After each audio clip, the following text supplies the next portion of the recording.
छोटे से कार्यकर्ताओं को वाकई में हमारे अपनी केवल भारतीय जनता पार्टी एकमात्र पार्टी है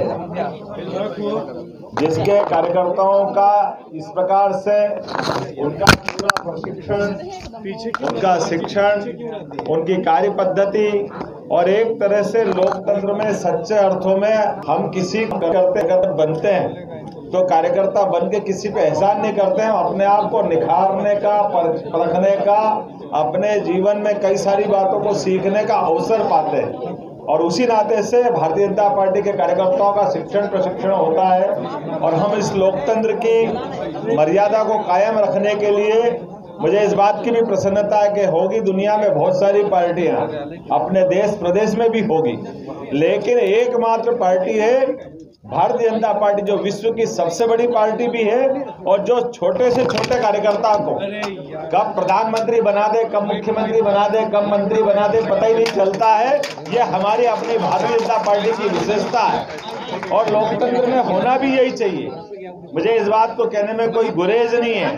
कई और पार्टियां होंगी जिन पार्टियों के सिद्धांत तो कुछ और हैं, लेकिन अगर उनके यहाँ दल के अंदर कोई बड़े पद का मामला आएगा तो वो उनके अपने पदों के अंदर से बनाने में वो पहले इस बात को देखेंगे आप किस वंश के हो, किस परिवार के हो, किनको मौका मिलेगा।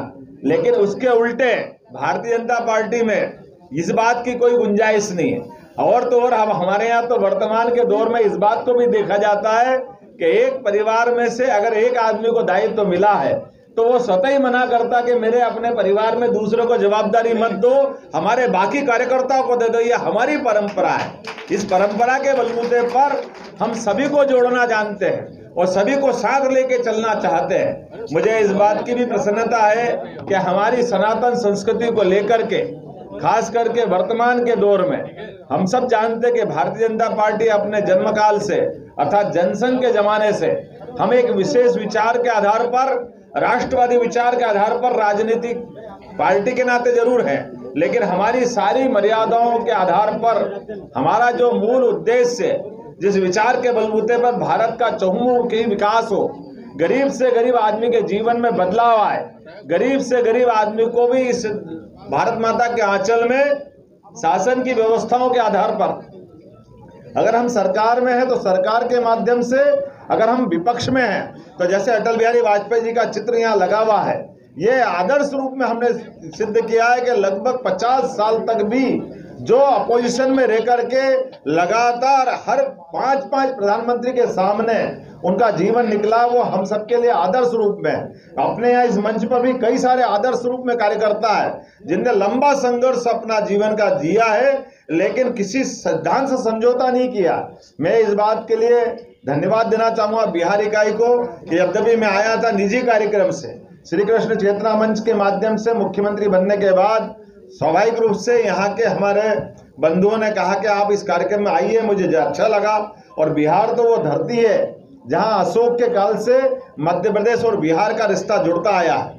10 साल तक अशोक उस समय गवर्नर रहे, जहाँ संघमित्रा महेंद्र उनकी संतान रही है, और बाद के काल में वो सम्राट बनकर के हमारे सामने आए। और बिहार की वो धरती है जिनने आज से 2500 से 3000 साल पहले लोकतंत्र को जनता के सामने प्रकटीकरण का एक अनूठा उदाहरण प्रस्तुत किया।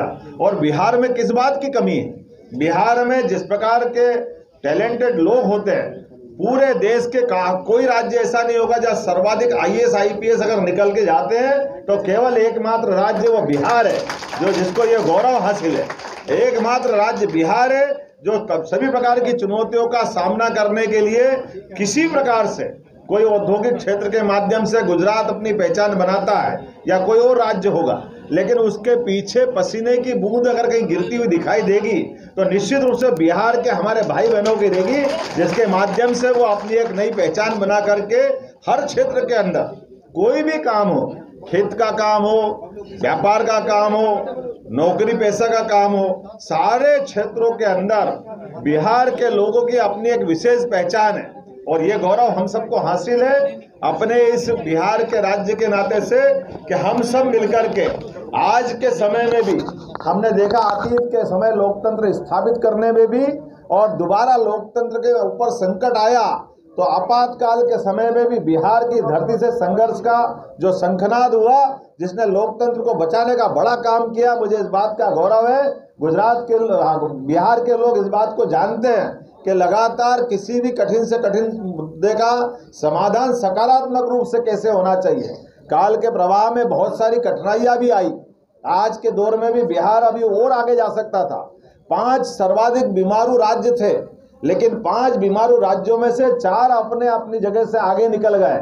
लेकिन दुर्भाग्य के साथ कहना पड़ रहा है, बिहार अभी वहीं थमा हुआ है। बिहार में बहुत सारी गुंजाइश है, लेकिन कमी है तो लीडरशिप की, कमी है तो आगे बढ़ने के अवसर को ठीक प्रकार से। समाज तो बहुत अच्छी ताकत के साथ खड़ा है, समाज में कोई कमी नहीं है, लेकिन नेतृत्व क्षमता की कमी के कारण से, अवसर परस्ती के कारण से बिहार पिछड़ा है। मैं उम्मीद करता हूं आने वाले समय में निश्चित रूप से बिहार आगे बढ़ेगा। मध्य प्रदेश पूरी मदद करेगा। माननीय प्रधानमंत्री के नेतृत्व में हम और आप मिलेंगे। यहाँ के तमाम प्रकार के आशा आकांक्षाओं के आधार पर पूरा बिहार पूरे देश में नंबर 1 आइए, मैं शुभकामना देता हूं।